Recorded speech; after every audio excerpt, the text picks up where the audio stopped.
तो world milk day celebrate करने के लिए अल्टीमेटली जो दूध उत्पादन जो कर रहे हैं उनका कुछ ना कुछ तो सम्मान होना ही चाहिए। 80 करोड़ लोग हिंदुस्तान के अंदर इस व्यवसाय से जुड़े हुए हैं। चाहे उनके पास कई लोग ऐसे हैं कि खेती काश्तकार है, उसके पास ज़मीन कम है, या कई लोग ऐसे हैं जिनके पास खुद की ज़मीन नहीं है, उसके बाद भी वो प्रोफेशन से जुड़े हुए हैं। ठीक है, कहीं से न्यार काट लिया, घास इकट्ठा करके अपना घर चलाने का काम करते हैं। तो इसी के संबंध में जो है ना यहाँ पे इकट्ठा हुए थोड़ी सी चर्चा हम लोग उसके बारे में करेंगे। और पहले तो डॉक्टर साहब जटवाल फोगाट का बहुत बहुत धन्यवाद। और हमारे बीच डॉक्टर सुरेश सूदा जो है हमारे हेड ऑफिस संभालते हैं। एक बार मैं सबसे रिक्वेस्ट करूँगा कि वो एक बार थोड़ा सा जो अपना वर्ल्ड मिल्क डे है उस पर थोड़ा सा एक बार एड्रेस करें। वर्ल्ड मिल्क डे है और इसका आयोजन मैनकाइंड की तरफ से किया जा रहा है। कंपनी है ये, पहले अपने ह्यूमन्स में चलती थी, अब एनिमल्स में ब्रॉड स्केल पे चल रही है। और ये हर्ष की बात है कि इन्होंने इस ओर ध्यान दिया, क्योंकि बेसिकली दूध का उत्पादन पशुपालक करता है। मैनकाइंड अपने खाली हिंदुस्तान में ही प्रोडक्ट नहीं बना रही है, वर्ल्ड वाइड अपने डिस्ट्रीब्यूशन करती है। तो ये वर्ल्ड के हिसाब से इन्होंने इस चीज़ का आयोजन किया है, तो ये बड़ी खुशी की बात है। मैं वर्ल्ड डी को धन्यवाद देता हूँ, क्योंकि ये पूरे रीजन के मैनेजर हैं, तो ये संभालते हैं। और ये इनके जो नीचे नुमाइंदे हैं ये पशुपालकों से भी मिलते हैं, जाके डेयरियों में मिलते हैं, डॉक्टर्स को भी बताते हैं, प्रोडक्ट जो नया लाते हैं उसके बारे में क्या विशेषता है क्या नहीं है, वो उनके बारे में चर्चा करते हैं। और बार बार हमारे से ये फीडबैक लेके उच्च कोटि के प्रोडक्ट बनाने के ऊपर अपने जो वैज्ञानिक हैं उनको बताते हैं फील्ड का बैकअप की इससे अपने को ये रिजल्ट मिल रहा है, इससे ये रिजल्ट मिल रहा है, ये प्रोडक्ट अच्छा है, इस प्रोडक्ट को इसमें सुधार की ये गुंजाइश है। तो इसके बारे में ये आपसे भी राय लेते हैं, हमारे से भी राय लेते हैं, वैज्ञानिक तरीके से हम बताते हैं। आप अपने जो दूध का उत्पादन होता है उसकी क्वालिटी होती है, उसका SNF होता है, उसका फैट होता है, उसके हिसाब से आप बताते हो सब। तो ये सब ये कलेक्टिव प्लेटफॉर्म है, उससे करके ये अपने जो साइंटिस्ट इनके लैब में लगे रहते हैं उनको ये फीडबैक देते हैं। उसके बाद में जो प्रोडक्ट तैयार हो जाते हैं वो आप सबके लिए उपयोगी होते हैं, पशुओं के लिए भी उपयोगी होते हैं। खास बात यह है कि दूध तो पूरे वर्ल्ड में उत्पादन होता है और ये बेसिकली क्या चीज़ है, ये सबसे प्रोटीन का अपने ह्यूमन बींग्स में प्रोटीन के रूप में दूध का सबसे महत्वपूर्ण रोल है। प्रोटीन अपने को मतलब रूरल एरिया में देख लो या चाहे आप शहरी एरिया में अर्बन इलाके में देख लो, ये प्रोटीन का बेस्ट सोर्स है। और इससे जो शुद्ध प्रोटीन बच्चों को या अपने ह्यूमन बींग्स को मिलता है वो बड़ा उच्च कोटि का होता है। खास बात ये है, तो इसमें समय समय पर विश्व में भी बहुत ध्यान दिया गया है और अपने तरह तरह के नस्ल सुधार पे इसमें कई योजनाएं हैं। जैसे हिंदुस्तान में पुराने ज़माने में अपने पास देसी नस्लें थी और उसमें कुछ बहुत उच्च कोटि की थी और कुछ उनमें निम्न क्वालिटी की थी। तो उसके बाद में हिंदुस्तान में जब दूध की कमी आई, जनसंख्या का विस्फोट हुआ, जब दूध की कमी आई तो अपन ने सबने ध्यान देना चालू किया कि भाई इसमें सरकार को भी ये पता चला कि अब आम जन को दूध नहीं उत्पादन मिल रहा है, तो नस्ल सुधार प्रोग्राम लेके आए। अपने हिंदुस्तान में अगर दूध की अपन बात करते हैं तो अपने वर्गीस कुरियन हुए हैं, तो उनका अगर नाम नहीं लिया जाए तो ये दूध की बात हिंदुस्तान में अगर की जाती है तो वो ऐसा आदमी था जिसने मतलब सहकारिता विभाग को कोऑपरेटिव के थ्रू उसने दूध का कलेक्शन गुजरात से चालू किया और अमूल के नाम से आप सब आज जानते हो कि 1 नंबर पे अपने हिंदुस्तान में चल रही है। और दूध उत्पादन में हिंदुस्तान जितने भी देश हैं उनमें वर्ल्ड में नंबर 1 है। और अपने राजस्थान के परिप्रेक्ष्य में अपन देखते हैं तो राजस्थान हिंदुस्तान लेवल पर नंबर 1 है दूध उत्पादन में। तो ये बहुत मतलब ये सब आपकी मेहनत, कंपनी वाले जो ये ऐसा आयोजन करते हैं उनकी मेहनत और जो हम डॉक्टर्स हैं अपनी सब कलेक्टिव ये एक्टिविटी है। और ख़ास तौर पे जो इसका श्रेय जाता है वो पशुपालक को जाता है।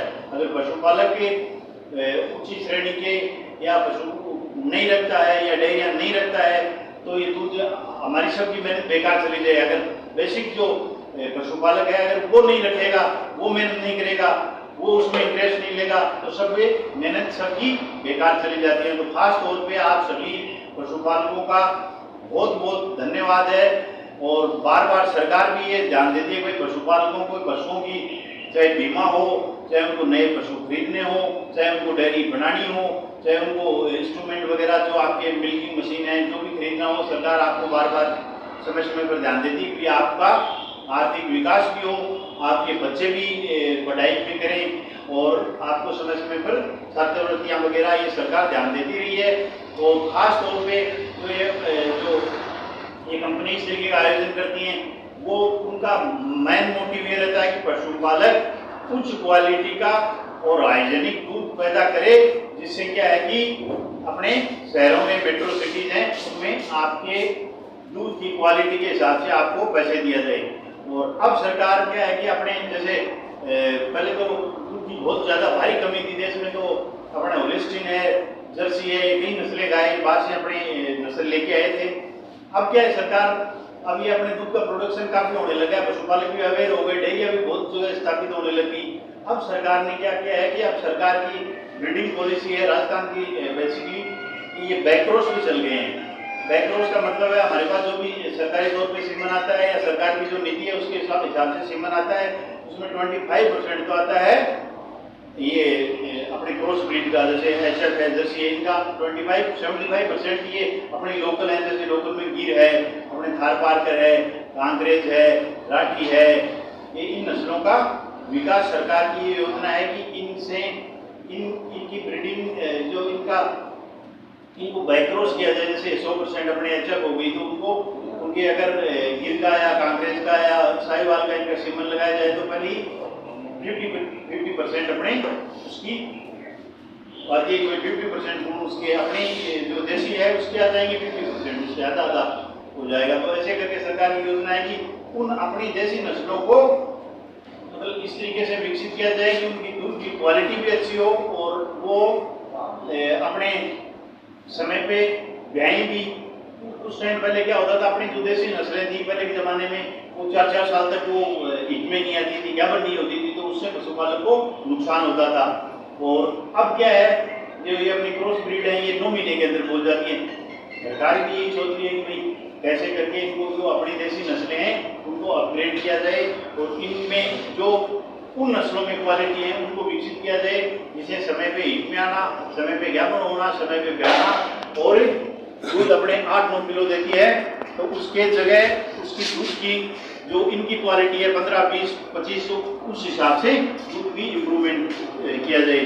अपने आप सबको पेपरों में सब आप पढ़ते हो, जैसे ब्राज़ील एक देश है तो उसने अपने क्या है कि सेलेक्ट किया अपनी गिर नस्ल की गाय है, वो अच्छी नस्ल की गाय मानी जाती है कि जो अपने वैसे तो गुजरात का गिर फॉरेस्ट है उससे ये इसका डेवलपमेंट हुआ है। तो ये जो अपने एडजॉइनिंग का एरिया, अपना राजस्थान का एडजॉइनिंग का एरिया, गुजरात के जो एडजॉइनिंग है, चित्तौड़ है, भीलवाड़ा है, अजमेर है, जो भी ये डिस्ट्रिक्ट है इनमें ये अपनी गिर नस्ल की, उनमें से इन्होंने सेलेक्टिव गुजरात से और वहाँ से सेलेक्ट करके वहाँ ले गए ब्राज़ील में। अब फिर उसका अपग्रेडाइजेशन किया इन्होंने और इनको करते 50-50 लीटर गाय दूध देने लगी। वो चीज़ें अगर वो कर सकते हैं तो अपन क्यों नहीं कर सकते। अपन भी मतलब सरकार के वैज्ञानिक हैं, डॉक्टर हैं, पशुपालक हैं, तीनों का कॉम्बिनेशन बैठ के इस हिसाब से कर रहे हैं कि भाई अपनी नस्लें जो खुद की हैं उनका विकास किया जाए। जिससे क्या है कि उसमें आजकल क्या चल रहा है कि अपने बीट्स में थोड़ी देर पहले B2 दूध के नाम पर ये रिसर्च हुई थी, तो इनका B2 दूध होता है। तो ये क्या है कि एक तरीके से क्या है कि बीमारियों की रोकथाम के लिए अच्छा माना जाता है। तो इस क्वालिटी के दूध का विकसित कर रही है सरकार। और अपन क्या एक खास चीज मुख्य मुद्दा ये है कि दूध आता कहाँ से, आता पशुपालक से। और पशुपालक पशु रखता है तो खास तौर पे बात यह है कि आप अगर दूध का प्रोडक्शन हाइजेनिक तौर पे करोगे, उच्च क्वालिटी का करोगे, उसको अच्छी खान पीन पशु को दोगे तो क्वालिटी तो वही निकल के आएगी। खास तौर पे आपको क्या ध्यान देना है, आपको ध्यान देना है कि आज के जमाने के परिप्रेक्ष्य में आपको एक तो क्या है कि जो ये जहर वगैरह डालते हो ना, इनको आपको छोड़ना पड़ेगा।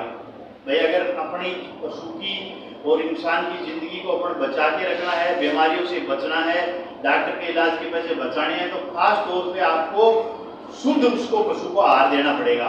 खास बात ये आपको मेन मोटिव लेके चलना पड़ेगा कि भाई अपन पशु को शुद्ध खुआएंगे तो ही अपने को शुद्ध दूध आएगा। ये नहीं कि अपने को पशु को तो जैसे कि खेत में दवाई डाली हुई है या पेस्टिसाइड इंसेक्टिसाइड जो भी डाले हैं वो खेत में तो अपन ने डाल दिए और अपन सोचते हैं भाई अपन पशु को तो घास खिला रहे हैं, वो जमीन में डाली है वो तो ऊपर से घास खिला रहे थे, ऐसी बात नहीं है।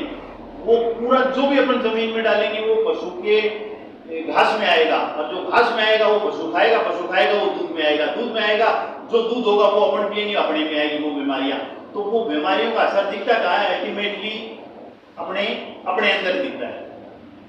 खास बात ये, तो इसका अपने को खास बात का ध्यान रखना है कि अपने को मेन मोटिव ये लेके चलना है कि पशु को शुद्ध चीज खिलाई जाए, ऐसी चीजें जो पशु खाए तो उसके अंदर उसका असर नहीं हो। जैसे भाई अपन कहते नहीं कि जैसा खाए अन्न वैसा हो जाए मन, तो वही बात है भाई, जैसा पशु को आप जो भी खिलाने के लिए दोगे वैसा ही आपको दूध मिलेगा और वैसा ही आपको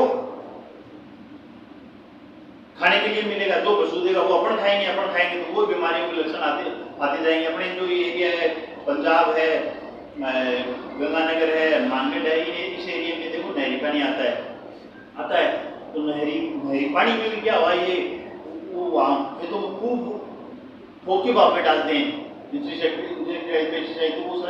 वो पानी में भी असर होने लग गया, तो वो पानी इन्फेक्टेड अपनी इधर आने लग गया और वो उसको यूज करने लगे, खेतों में डालते हैं।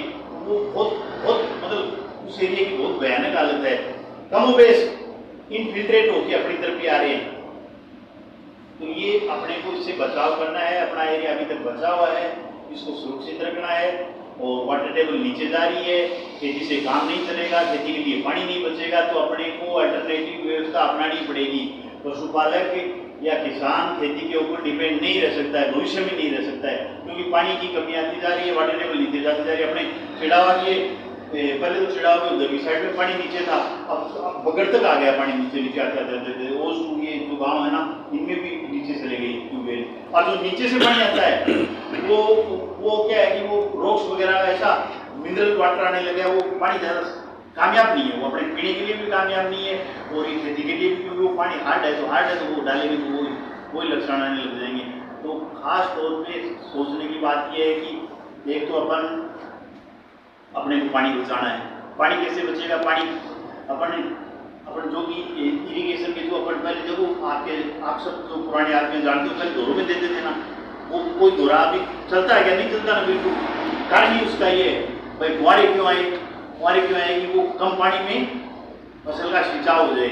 और अब पानी फुहारे से भी अपने काम नहीं चलेगा, अब अपने ड्रिप इरिगेशन आ रही है ना, ड्रिप इरिगेशन सब जानते हैं आप लोग, तो ड्रिप इरिगेशन आ गई। और भी सरकार इसका क्या है कि टाइम टू टाइम इसके ऊपर ध्यान देती जा रही है और अपने वैज्ञानिक वो काम कर रहे हैं। कोई वाटर टेबल नीचे जा रही है वो तो अपने ऊपर नहीं ला सकते, पर जो भी है पानी का मितव्ययिता से उपयोग किया जाए। और अब देख लो कितनी गर्मी पड़ रही है, इसका कारण क्या है भाई? अब ये अपने इस बार जितनी गर्मी चढ़ी है उसका कारण आप सब लोग जानते हो, भाई पेड़ कम हो गए। अल्टीमेटली क्या किया किसानों ने, जो अपने जो जिसको तुलसी अपन मानते थे खेजड़ी, तो वो देखो उसमें कोई कीड़े लगे हैं क्या लगे हैं, वो कृषि विभाग वाले जांच करते रहते हैं। पर ये देखो ये जा रही है, धीरे धीरे ये जा रही है। इसका कारण भाई जो बीमारी इसके लगी है वो तो एक अलग बात है, पानी की वाटर टेबल नीचे की वो भी मुख्य कारण है। और तीसरी बात यह है कि अपने को जैसे गाँव में पहले इसको काटते थे, काम लेते थे, बकरियों के लिए, ऊँटों के लिए, पशुओं के लिए लेते थे।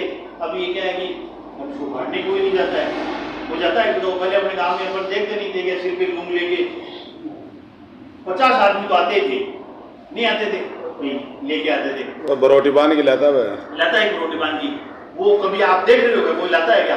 वो जाटी पे नहीं चढ़ना चाहता है। और जाटी को अगर टाइम में आप छांगने के लिए तो 1000-1500 रुपए लेते हैं, छांगने के लिए वो भी नहीं मिलते हैं, काटने के लिए मिलते नहीं ना। तो ये देखो धीरे धीरे अपन को वापस वहीं आना पड़ेगा जहाँ से अपन चले थे। अगर अपन ने पेड़ संरक्षित नहीं किए, अपन ने पानी संरक्षित नहीं किया, अपनी नस्लें जो मूल हैं वो संरक्षित नहीं की, तो अपना जीवन है भाई, जैसे अपन तो लमसम आप थोड़े उम्र में ज़्यादा हो गए, आप भी लमसम 50 के आसपास हो गए, तो देखो अपन तो कैसे जैसे करीब 5-10 साल काट जाएंगे, अपने आने वाली नस्लें हैं उनके लिए अपन कुछ छोड़ के नहीं गए। अंधाधुंध अपन ने पेस्टिसाइड इंसेक्टिसाइड का उपयोग किया, अंधाधुंध अपन ने पानी का वेस्टेज किया, तो अपन अपनी पीढ़ी के लिए कुछ नहीं छोड़ के जाएंगे। ये मानो जड़ है तो जीवन है, तो अपन अपन जल का संरक्षण अपने को करना पड़ेगा और अपने को नई तकनीकी जो भी आ रही है उनका उपयोग करके अपने को फसल उगानी पड़ेगी, उनका उपयोग करके अपने को पशु पालनी पड़ेगी, उनका उपयोग करके अपने को अपने जो जीवन स्तर है उसको ऊंचा उठाने का प्रयास अपने को करना पड़ेगा। तो अपने को सरकार भी लगी हुई है, सब लगे हुए हैं इसमें, पर बेस्ट चीज ये है कि आप अगर ध्यान नहीं दोगे तो सारी योजनाएं अंतिम छोर पर नहीं पहुंचेंगी, फेल हो जाएंगी। बात ये आज के टाइम में आपको तो बताइए, मतलब पशुओं को प्रोटीन की पूर्ति के लिए ये बड़ा मतलब ये साइंटिफिक तरीके से लगे हुए नेपियर घास पैदा कर रहे हैं जो वर्ष भर उसके प्रोटीन की पूर्ति करता है, मिनरल मिक्सर की और जो भी है पूरी पूर्ति करता है। तो आपको तरह तरह के नई योजनाएं बनानी पड़ेगी, टेक्नोलॉजी की तरफ ही आपको ध्यान देना पड़ेगा। और जैसे ये मैनकाइंड कंपनी है, इन्होंने ये आयोजन किया, मैं बहुत धन्यवाद देता हूँ। ये आपकी इस तरीके की गोष्ठी का इन्होंने आयोजन किया, ये आपके लिए फायदेमंद है, हमारे विभाग के लिए फायदेमंद है, पशुपालक के लिए फायदेमंद है, दूध कंज्यूमर के लिए फायदेमंद है। खासतौर पे आपको हाइजेनिक दूध पैदा करना है और मैं खासतौर पे डॉक्टर जयपाल सिंह जी फोगाट साहब हैं, इनका धन्यवाद देना चाहूँगा। ये हमारे BVHO हैं और ये इस तरीके के चीज़ों में इनको अगर कोई कहता है तो ये बढ़ चढ़ के हिस्सा लेते हैं कि भाई कम से कम मैं जहाँ जिस एरिया में नौकरी करता हूँ, जिस एरिया में रहता हूँ, तो उन पशुपालकों को मैं कंपनियों की तरफ से या विभाग की तरफ से ज़्यादा ऐसे आयोजन करके आप तक फायदा पहुँचाया जाए। तो ये बड़े धन्यवाद के पात्र हैं। ये सुरेश जी हैं और भी जो अपने सुभाष जी हैं, ये यहाँ के जो भी अपने कर्मचारी हैं, अधिकारी हैं, बड़े धन्यवाद के पात्र हैं कि आप सबसे मेल जोल करके आपको नई टेक्निक के बारे में बताते हैं। धन्यवाद।